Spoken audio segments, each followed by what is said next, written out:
ये भागवत जी कह रही हैं ऐसा। और देखिएगा आज भगवान कृष्ण ने एकदम से पूछा, बाबा क्या कष्ट है आपको?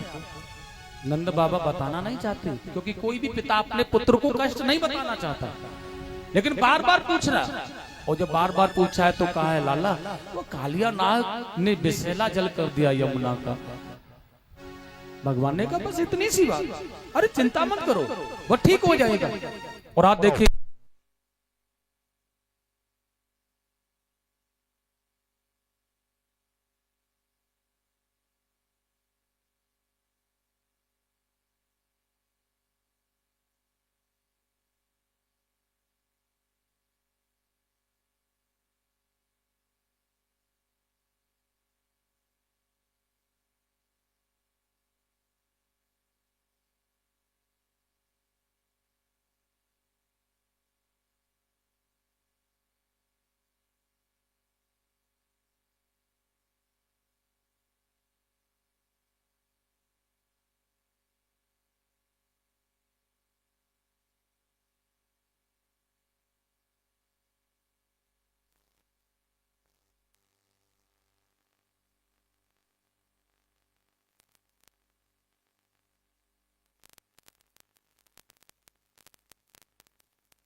और देखिए भगवान ने आज श्री दामा से गेंद लेकर के यमुना के तट पर आकर के गेंद बल्ले का खेल खेलना प्रारंभ किया और बड़े प्रेम के साथ में बड़ा सुंदर सा भाव है। आज ये यमुना के तट पर गेंद खेल रहे हैं बड़ा सुंदर भाव के साथ। काली दह पे खेलन आयो मेरो बारो सो आयो रे मेरो बारो सो कन्हैया, मेरो बारो सो कन्हैया, मेरो छोटो सो कन्हैया, मेरो बारो सो कन्हैया, मेरो छोटो सो कन्हैया। काली कहते खेलन आयो रे मेरो बारो सो कन्हैया, काली कहते खेलन आयो रे मेरो बारो सो हरिवा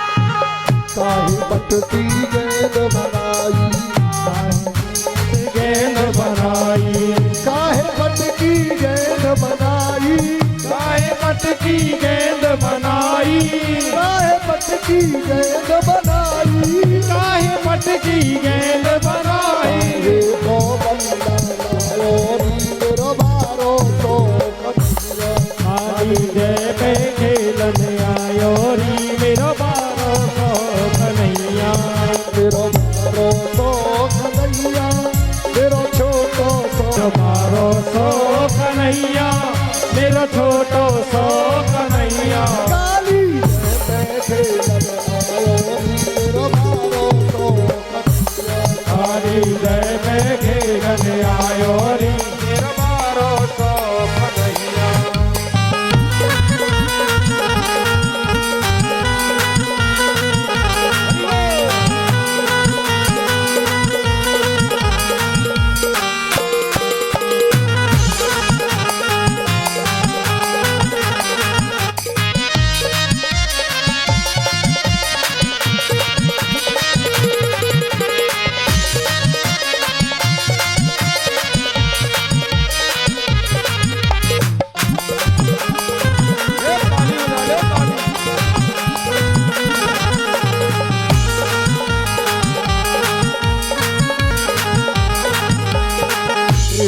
पट की गेंद बनाई रेशम हो रेशम पट की गेंद बनाई रेशम पट की गेंद बनाई रेशम पट की गेंद बनाई रेशम पट की गेंद बनाई को बंदा फिर मारो तो कन्हैया काली जय पे खेलन आयो री फिर मारो सो कन्हैया फिर मारो तो कन्हैया फिर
मारो टोल गेंद गई जय में मारो टोल गेंद गई जय में मारो टोल गेंद गई जय में मारो टोल गेंद गई जय में मारो टोल गेंद गई जय में संग संग गई मेरो मारो तो कन्हैया काली जय पे खेलन आयो री फिर मारो सो कन्हैया मेरो मारो तो कन्हैया मेरो छोटो तो कन्हैया फिर मारो सो कन्हैया मेरा छोटो सो कन्हैया काली हो खेलन आयो मेरो मारो तो कन्हैया काली जय पे खेलन आयो री फिर मारो सो कन्हैया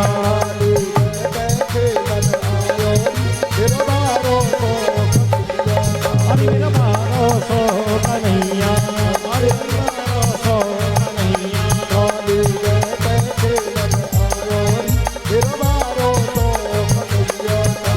जय पे खेलन आयो री फिर मारो सो बोलिए गोविंद भगवान की जय हो। खेलते भई गेंद को यमुना में फेंक दिया। नाग पत्नियों को जाकर के कहा जगाओ इस नाग को। जब वो किसी भी प्रकार से नहीं जागा तो भगवान ने लात का प्रहार किया, उसके फनों पर सवार किया और तोड़ दिया सभी फनों को। नाग पत्नियों ने प्रार्थना की, प्रभु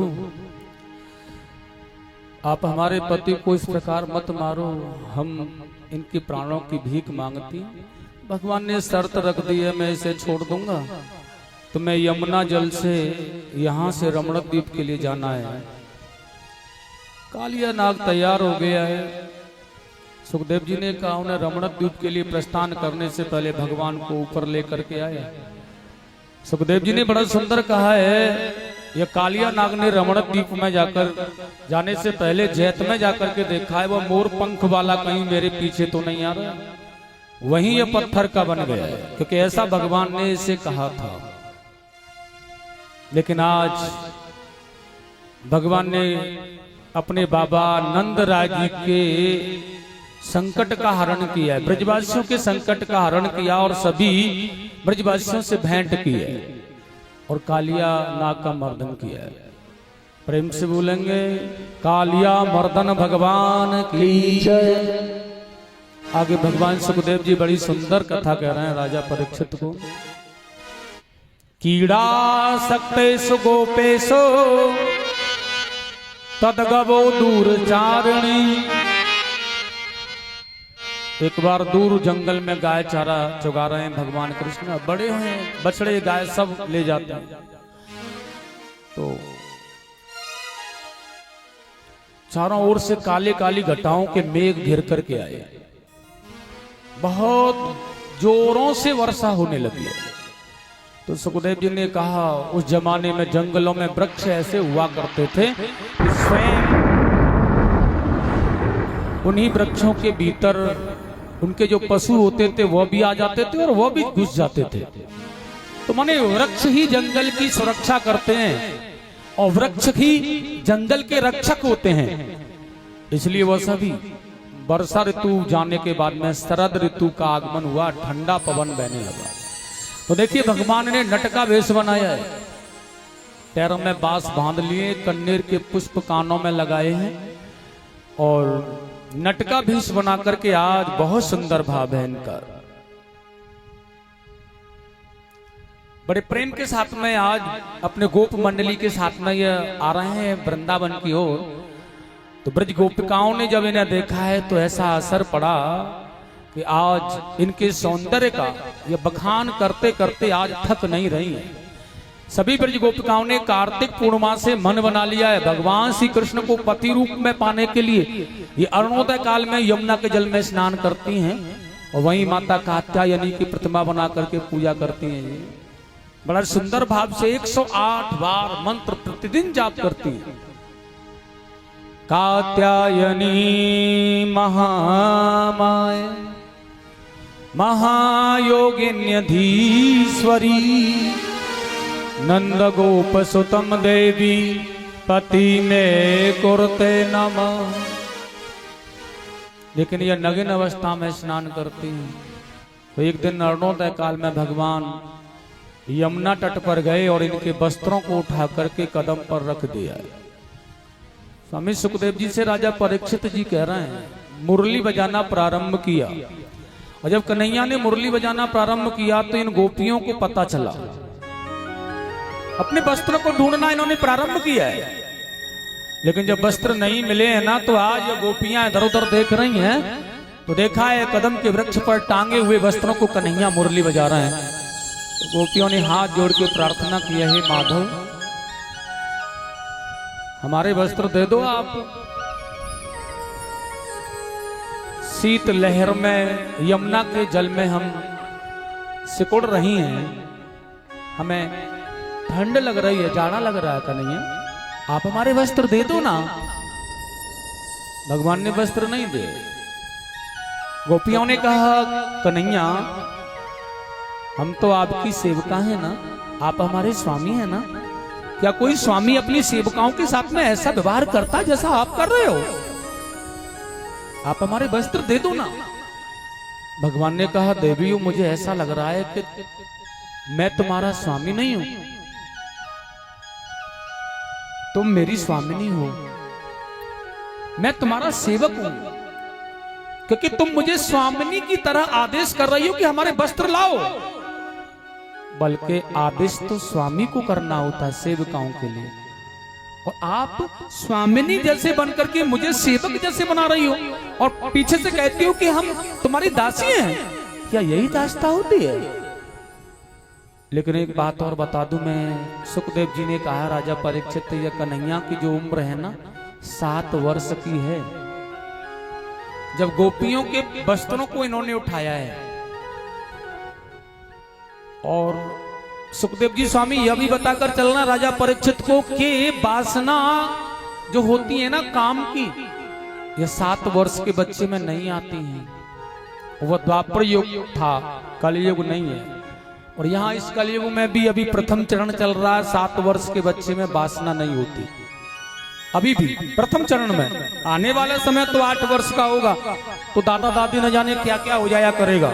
कलयुग का जब चतुर्थांश होगा, चौथा चरण चलेगा, केवल मानव की आयु ही 12.5 वर्ष की होगी। तो फिर वह तो कुछ भी होता है, लेकिन प्रथम चरण चल रहा है अभी भी। पहले चरण में 7 वर्ष के बालक में कामना और वासनाएं नहीं जागती हैं। तो भगवान की उम्र है केवल 7 वर्ष। गोपियों के वस्त्र हैं, उन्होंने कदम पर रख रखा है। माने ये भगवान वस्त्रों को क्यों लेकर के गए हैं? क्योंकि ये गोपियां हैं ना, ये ब्रह्म को पाना चाहती हैं भैया। और भगवान ये बता देना चाहते हैं वस्त्र ही नहीं, अगर शरीर के आवरण का पर्दा भी जीव को पता होता है ना तो भी भगवान नहीं मिलता, वस्त्रों की तो बात दूर ही है। इसलिए ब्रह्म को पाना है, अगर भगवान को पाना है तो यह देह गेह की ममता को हटा करके केवल केवल कृष्ण अनुरागी बनना पड़ेगा। हमें इस देह का कोई चिंतन न रहे, हमें शरीर का कोई भास ही न हो, तो भगवान मिल सकता है। अगर देह की कामना हम जीवन में करते रहे और देह रूपी वासना हमारे जीवन में आती रही कि हम इतने सौंदर्य हैं और इतनी सौंदर्यता से भगवान को प्रसन्न कर लेंगे, तो असंभव है, क्योंकि सौंदर्यता से भगवान को पाया नहीं जाता है। क्योंकि अगर सौंदर्यता की बात करूं मैं, तो भगवान की सौंदर्यता है ना, उसके सामने हमारी जो सौंदर्यता है बड़ी फीकी है, और वो भी केवल जो आपने बनाया है। ये मानव ने तो बनाया है संसार में भगवान के चित्र को, भगवान के चरित्र को, हमने ही तो बनाया है। उन्होंने कहा हमारी सोच थी कि हमारे भगवान इतने सुंदर हो सकते हैं, इतना सुंदर बनाया, जहां तक हमारी बुद्धि और हमारी सोच ने काम किया। लेकिन सुखदेव जी कह रहे हैं, राजा परीक्षित, जहां मानव की सोच समाप्त हो जाती है, वहां मेरे गोविंद की सुंदरता वहां से बढ़ना प्रारंभ करती है। इतने सुंदर हैं भगवान। और बस गोपियाओं के मन के भाव को, वासना को निकालना चाहते हैं। गोपियों ने भी देख लिया है कि कृष्ण को पाना है तो शरीर से नहीं, आत्म रूप से पाना होगा, और जल से बाहर निकल करके भगवान को उन्होंने अपना लिया। भगवान ने उन्हें वस्त्र दे दिए और वो लेकर के चली गई हैं। लेकिन बताया है, शरद पूर्णिमा की रात्रि के बेले में मैं तुम्हें बुलाऊंगा गोपियों, तुम मेरे पास आना, तब मैं तुम्हारे मन की इच्छाओं को पूर्ण करूंगा। इस प्रकार से गोपियों को भगवान ने समझाया है। सुखदेव जी ने कहा, एक दिन था, बड़ी प्यारी लीला भगवान कर रहे थे।